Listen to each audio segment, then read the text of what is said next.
Assalamualaikum warahmatullahi wabarakatuh. Kembali lagi bersama Cikgu Hazim di dalam matematik tingkatan 5 bab 5.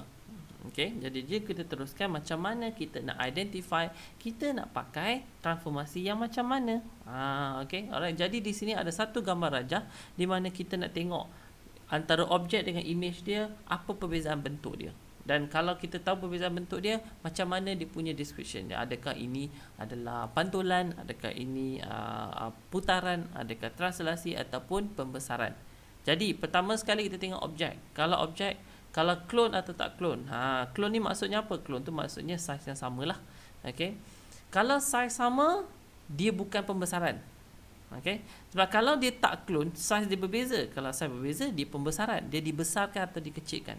Tapi kalau dia clone, saiz sama, dia kena fikirkan sama ada pantulan ataupun putaran ataupun translasi. Tapi benda ni kita boleh bermain-main. Kita boleh bermain-main supaya kita dapat bentuk yang sama. Okey. Jadi di sini kita nampak bahawa R prime adalah image dan ini adalah R ni adalah objek. Macam mana daripada sini nak pergi ke sini? So cikgu nampak di sini adalah kita tukar atau kita pusingkan dia dalam kedudukan macam ni.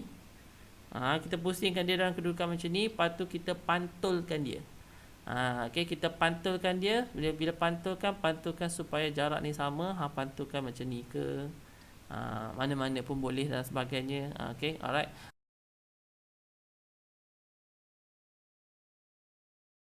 Jadi dalam situasi ni, kita akan pantulkan dia dahulu, kemudian kita akan putarkan dia dahulu melalui arah jam. Kita akan bentukkan dia macam ni. Dan kemudian kita akan pantulkan. Jadi kena ingat kedudukan kita. Kalau kita ada transformasi A, B, kita punya objek di sebelah kanan dan image kita di sebelah kiri. Yang mana kena buat dulu? Kena buat B dahulu, kemudian buat A. Jadi B dulu kena buat. So jadi B adalah putaran. Okey, putaran supaya dia berada di sini. Macam mana nak putaran dia? Cikgu dah agak dah. Di point dia mesti ada titik putaran dia. Ingat, kalau putaran kena ada 3 point. Apa dia point dia? Kena bagi tahu dia adalah putaran kat mana, berapa darjah. Okey, daripada sini cikgu boleh nampak dia adalah 90 darjah lawan jam. Dan dia mestilah ada titik putaran dia. Dan cikgu boleh nampak titik putaran dia di sini. Kenapa?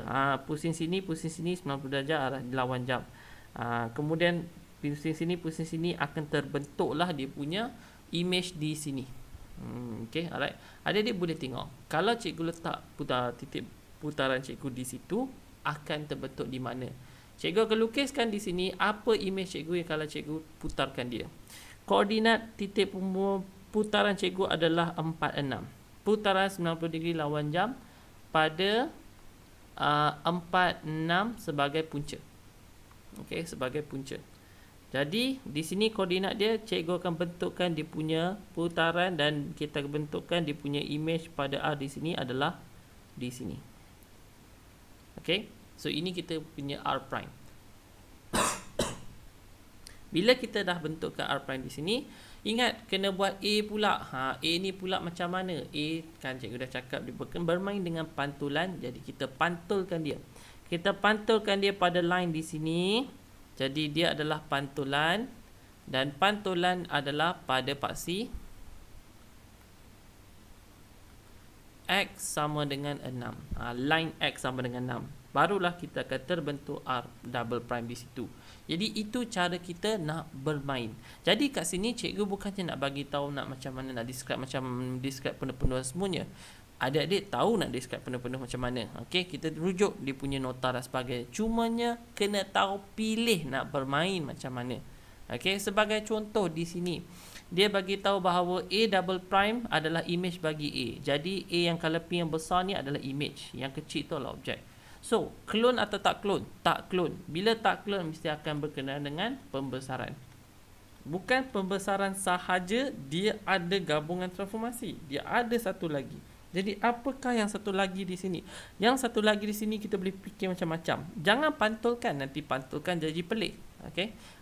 Kita jangan pantulkan dan kita jangan putarkan. Nampak tak dua-dua tu menegak dan menegak. Jadi, cikgu nampak benda ni, kita hanya tukar dia translasi sahaja. Okey, translasi saja. Translation. Okey, alright. Translasi apa ataupun translation lah. Okey. Kita pindahkan tempat dia saja, kemudian kita besarkan. Jadi ingat, kita ada transformasi PQ, ni objek kita, ni image kita. Daripada objek nak ke image kena lalu Q dulu. Jadi Q nak buat apa? Jadi cikgu cakap kita main dengan translasi. Translasi boleh jadi macam-macam. Boleh tak cikgu nak lukis kat sini? Nanti dia akan bentukkan di sini. Boleh tak? Boleh, tak ada masalah. Boleh tak kalau cikgu cakap nak bentukkan di sini? Boleh, tak ada masalah. Mana-mana pun boleh. Cumanya kena pandai bermain. Okey. Kalaulah cikgu kata A prime cikgu di sini. Okey, kalau cikgu kata A prime cikgu di sini, nak pindah translasi macam mana? Turun ke bawah sahaja, tak perlu pindah ke kiri ke kanan. Turun bawah berapa kali? 1, 2, 3. Pindah bawah 3 kali. Jadi translasi dengan perubahannya kosong negatif 3. Lepas dah ada kat sini, kita besarkan dengan titik pembesaran kita pada point di sini. Dan berapa kali ganda? 2 kali ganda. Nampak tak panjang dia? 2 kali ganda. Dan titik pembesaran dan skala, faktor skala 2, dan kita dah mention dah itu adalah pembesaran. Jadi P di sini dia adalah pembesaran.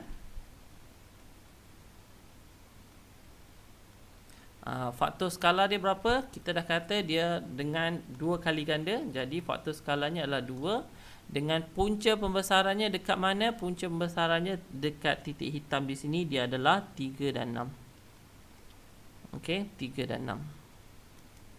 Jadi itu cara untuk kita nak mainkan dia. Alright. Jadi itu sahaja untuk video cikgu kali ini. Alright. Kalau ada apa-apa masalah, boleh tinggalkan komen di bawah. Dan sila tekan like, share dan subscribe untuk video-video yang seterusnya. Okey, jadi itu sahaja daripada cikgu. Terima kasih. Jumpa lagi.